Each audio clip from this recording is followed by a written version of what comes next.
नमस्कार, मैं हूं गणेश और आप देख रहे हैं digital Hindustan smart news bulletin की शुरुआत मुजफ्फरपुर की सबसे बड़ी खबर से। पिछले 5 दिनों से लड़की के अपहरण और डकैती के मामले को लेकर शहर में चल रहे बवाल का आज पटाक्षेप हो गया। कल देर शाम लड़की को गुड़गांव में बरामद कर लिया गया था। वहां की पुलिस और मुजफ्फरपुर की पुलिस आज लड़की को मुजफ्फरपुर ले आई है। देर शाम लड़की का बयान कोर्ट में होना है। अब तक बयान नहीं होने के कारण पुलिस पूरे मामले का उद्भेदन नहीं कर पा रही है।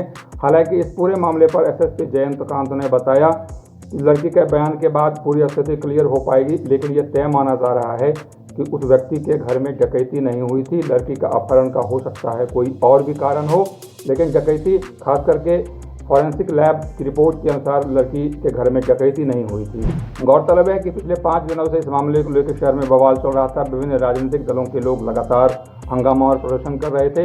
यहां तक कि राज्य महिला आयोग की टीम भी कल मुजफ्फरपुर पहुंची थी, पीड़ितों की बात सुनी थी और कार्रवाई का आश्वासन दिया था। लेकिन लड़की की बरामदगी के साथ ही पिछले 5 दिनों से चल रहा यह बवाल आज खत्म हो गया। दूसरी खबर एसटीईटी परीक्षा से जुड़ी हुई। एसटीईटी परीक्षा का मानो विवाद से दामन चोली जैसा संबंध हो गया है। आज मुजफ्फरपुर के भिखनपुरा परीक्षा केंद्र पे ननद भाभी की जगह बैठकर परीक्षा दे रही थी। विशेष हिदायत और निगरानी के बावजूद भी इस ढंग की गड़बड़ियों की शिकायत लगातार शिक्षा विभाग को मिल रही थी। आज विशेष छापेमारी के दौरान यह मामला पकड़ा गया कि जो ननद भाभी की जगह पर बैठकर परीक्षा दे रही थी, उसने एडमिट कार्ड पे अपनी तस्वीर भी बदल ली थी। हालांकि हस्ताक्षर के बाद यह मामला पकड़ा गया कि जो वो खुद नहीं बल्कि दूसरे की जगह पर बैठकर परीक्षा दे रही थी। उस मामले से पूछताछ चल रही है। शिक्षा विभाग के अधिकारियों ने बताया कि तत्काल इस पर कार्रवाई की जा रही है। हालांकि उन्होंने इस बात से इनकार किया है कि इसके अलावा अन्य परीक्षा केंद्रों पर भी इस ढंग के मामले सामने आ रहे हैं या ऐसी शिकायतें आ रही हैं। लगातार प्रयास के बावजूद पुलिस शराब धंधेबाजों को रोकने में पूरी तरीके से सफल नहीं हो पा रही है। हर रोज कुछ न कुछ नए तरीके से शराब की तस्करी करने में वो सफल हो जा रहे हैं।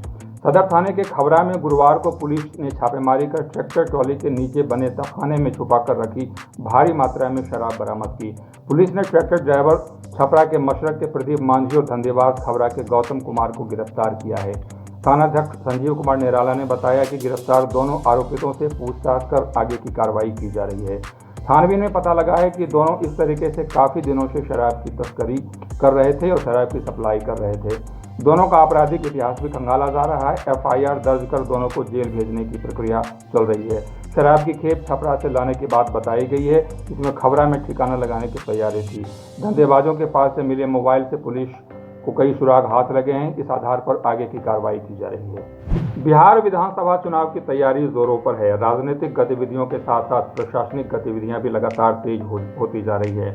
सभी पार्टी के राष्ट्रीय नेता मुजफ्फरपुर सहित उत्तर बिहार के विभिन्न जिलों में लगातार डेरा डाल रहे हैं। 12 तारीख को भारतीय जनता पार्टी के राष्ट्रीय अध्यक्ष जेपी नड्डा मुजफ्फरपुर पहुंचेंगे। मुजफ्फरपुर में विभिन्न कार्यकर्ताओं मंत्रियों के साथ बैठक कर चुनाव पर मंथन करेंगे, चुनाव की आगे की रणनीति तैयार करेंगे। इसको लेकर आज देर रात एक मीटिंग बुलाई गई है, जिसमें नगर विकास मंत्री सुरेश शर्मा के साथ ही कई मंत्री भी शामिल हो रहे हैं। जेपी नड्डा मुजफ्फरपुर आने के बाद सरैया में किसान चाची से भी मुलाकात करेंगे। इसके अलावा कई पुरस्कारों से सम्मानित कई अन्य किसानों से भी मुलाकात कर किसानों का हालचाल जानेंगे। मुजफ्फरपुर सहित विभिन्न जगहों पे उनका दौरा होने की संभावना है। हालांकि अभी कार्यक्रम तय नहीं हो पाया है, लेकिन मुजफ्फरपुर आने की तैयारी लगभग पूरी हो चुकी है। गुरुवार को खास करके कृषि क्षेत्र में आज का दिन बहुत ही बेहतर रहा।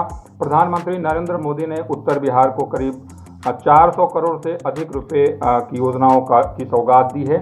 प्रधानमंत्री नरेंद्र मोदी ने गुरुवार को वर्चुअल माध्यम से डॉक्टर राजेंद्र प्रसाद केंद्रीय विश्वविद्यालय के कृषि व्यवसाय व ग्रामीण प्रबंधन संस्थान का उद्घाटन किया। इसके साथ ही विश्वविद्यालय में बेहतर शैक्षणिक गतिविधियों के नए अध्याय की शुरुआत की गई। दूसरी ओर शारीरिक और बौद्धिक विकास के लिए करीब 25 करोड़ की लागत से बनने वाले स्टेडियम, 27 करोड़ की लागत से बनने वाले छात्रावास व अंतर्राष्ट्रीय गेस्ट हाउस की भी आधारशिला रखी।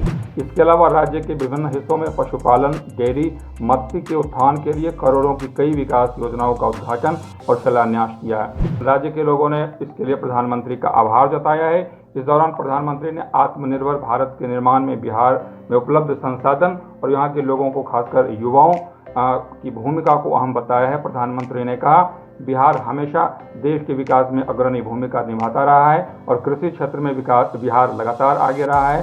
इसलिए कृषि क्षेत्र को और बढ़ावा देने के लिए, किसानों की स्थिति को और समृद्ध करने के लिए केंद्र सरकार लगातार बिहार की मदद कर रही है और बिहार के साथ है।